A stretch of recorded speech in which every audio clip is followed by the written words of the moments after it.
Pendidikan IPA, Fakultas Keguruan dan Ilmu Pendidikan Universitas Muhammadiyah Riau.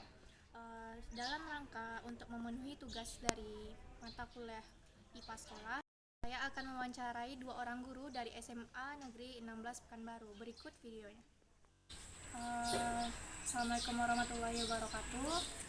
Saya Septia Eka Wulandari dari Prodi Pendidikan IPA akan mewawancarai salah satu guru dari SMA Negeri 16 Pekanbaru yang mengajar pada bidang biologi.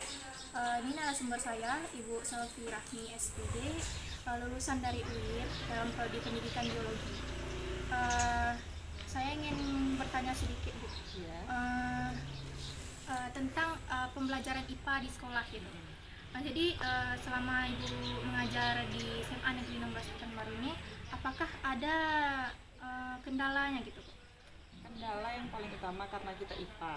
IPA itu kan banyak praktikum, perlu labor. Cuman karena kita sekolah baru, jadi kita masih belum memadai adanya labor. Sedangkan mikroskop saja kan itu sebenarnya mikroskop ada, cuman jumlahnya nggak banyak karena dia harus membutuhkan labor untuk tempat menyimpan gitu. Jadi sebenarnya praktikum sederhana bisa dilakukan, cuman tidak sebagus kalau kita punya labor. Satu, kendala labor. Yang kedua, kendalanya biasanya pemahaman pada anak, terutama kalau dia biologi lintas minat. Kalau biologi lintas minat kan untuk anak IPS itu kadang kita susah mencari celah gimana anak IPS paham dengan materi biologi. Terus metode apa aja nih Bu yang Ibu gunakan kepada siswa-siswa, baik yang dari jurusan IPA-nya sendiri ataupun dari siswa lintas minat itu? Yang metode yang jelas pasti ada ceramah, kemudian diskusi pasti juga, diskusi berkelompok, praktikum, istilahnya metode secara umum, metode itu ceramah, diskusi kelompok, kemudian nanti ada praktikumnya kadang cuma pengamatan di lingkungan aja. Kalau adanya materi tentang ekosistem kan bisa dibawa ke lingkungan sekolah. Lalu tanggapan Ibu terhadap maksudnya tanggapan siswanya terhadap pembelajaran Ibu, yang siswa yang tidak suka atau kurang minat dengan pembelajaran Ibu? Ya, kalau berarti tanggapan Ibu sendiri. Tanggapan sendiri, dia kan siswa ini kan banyak. Di antara siswa yang banyak itu pasti ada yang suka, pasti ada yang nggak suka gitu. Cuman kalau yang siswa yang tidak suka, ya guru coba mengimbangi gimana caranya supaya mereka itu nyaman aja di kelas. Misalnya pembelajaran metodenya kita ganti-ganti, atau buat suasana menyenangkan aja supaya mereka menyukai materinya itu aja. Jadi biasanya yang nggak suka ini yang anak IPS, karena dari awal mereka sudah sugesti ngapain saya belajar IPA gitu. Jadi ada nggak di selama pelajaran daring ini kan Bu, selama pelajaran ini, jadi yang siswa-siswa IPS yang pelajari lintas minat itu ada nggak yang protes gitu atau ada kesulitannya gitu? Protes yang gimana sih, enggak protesnya, cuman ya mereka lebih sulit mengikutinya karena kan kalau kadang kita pun Zoom meeting atau pakai Google Meet itu kan terbatas, kadang anak siswa ada juga yang tidak bisa menjangkau. Kita lebih sering pakai gambar kemudian pakai kalimat itu mereka ini sulit memahami. Sedangkan di kelas aja langsung ngajar, langsung bertatap muka, mereka udah sulit memahami, apalagi dengan daring. Itu kalau anak IPA mungkin dia masih bisa mengimbangi. Pertanyaan selanjutnya Ibu, ada nggak miskonsepsi dari materi yang Ibu jelaskan ke siswanya gitu, ke anak-anak muridnya? Oh, pasti ada. Ya itu tadi bukan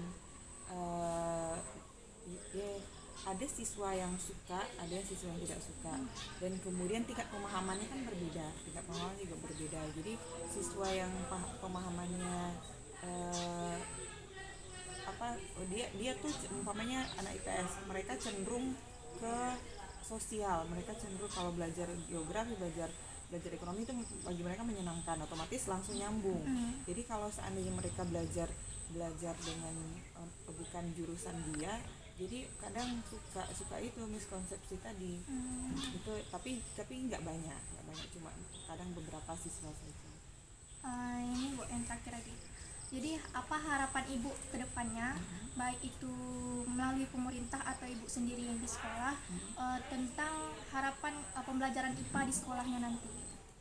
Kalau pembelajaran IPA yang pasti sarana prasarana harus lengkap, itu harapan Ibu lengkap. Jadi kalau lengkap itu siswa bisa merasakan sendiri. Kalau nanti kita cerita bakteri, mereka bisa langsung lihat sendiri gitu. Kalau kita cerita tentang segala macam, umpamanya harus sekolah ibaratnya ke lingkungan luar, kunjungan luar ke rumah jamur segala macamnya, ada terfasilitasi untuk itu aja sih, fasilitas lengkap sarana prasarana. Terima kasih Bu atas kesempatan waktunya untuk menjawab wawancara kita. Sekian sesi wawancara saya yang lakukan kepada Selvi selaku salah satu guru biologi di SMA Negeri 16 Pekanbaru. Assalamualaikum warahmatullahi wabarakatuh. Selanjutnya wawancara dari guru fisika di SMA Negeri 16 Pekanbaru melalui via chat. Berikut videonya. Pertanyaan pertama yang diajukan adalah apa harapan ke depannya untuk pelajaran IPA di sekolah. Guru tersebut menjawab harapannya ke depan untuk pembelajaran IPA itu sebisa mungkin dapat dilakukan tatap muka seperti saat sebelum pandemi. Yang terpenting juga berharap minat anak-anak terhadap pembelajaran fisika terus meningkat. Pertanyaan selanjutnya itu ada apakah selama mengajar ada kesalahan atau miskonsepsi yang terjadi dalam siswa memahami materi. Guru tersebut menjawab tentu ada beberapa materi pembelajaran yang sering terjadi miskonsepsi, itu misalnya vektor dan kalor. Pada vektor, siswa sering mengalami kesulitan menentukan sudut yang akan dimasukkan ke dalam rumus. Lalu pada kalor, mindset siswa dari dulu kalor itu panas, sedangkan kalor itu sebenarnya adalah energi panas. Pertanyaan selanjutnya, selama pandemi bagaimana untuk mencegah terjadinya banyak konsepsi pembelajaran? Guru tersebut menjawab dengan memberi materi berupa dokumen Word atau PDF, juga link-link YouTube yang berisikan materi bahasan. Kalau pembelajaran normal tentu lebih baik karena dapat menjelaskan langsung. Jadi harapan ke depannya miskonsepsi ini dapat berkurang, apalagi sekarang pelajaran online itu tingkat miskonsepsinya semakin tinggi, apalagi siswa menganggap fisika itu sangat sulit walaupun ada beberapa yang tidak begitu. Pertanyaan selanjutnya, bagaimana tanggapan mengenai siswa jurusan IPS yang mengambil tes minat di IPA? Dan menurut Bapak tersebut, itu hanya pengantar yang bersifat umum dan tidak masalah kalau memang siswanya tidak ingin mempelajarinya. Pertanyaan terakhir yang saya ajukan adalah apa tujuan dan harapan ke depannya untuk sekolah dan pemerintah terhadap pembelajaran IPA dan miskonsepsi yang terjadi pada pembelajaran IPA di sekolah. Tujuannya agar siswa lebih meminati fisika tentunya, dengan metode-metode pembelajaran yang menarik seperti langsung memberikan model bahan ajar dan fasilitas lain yang tersedia.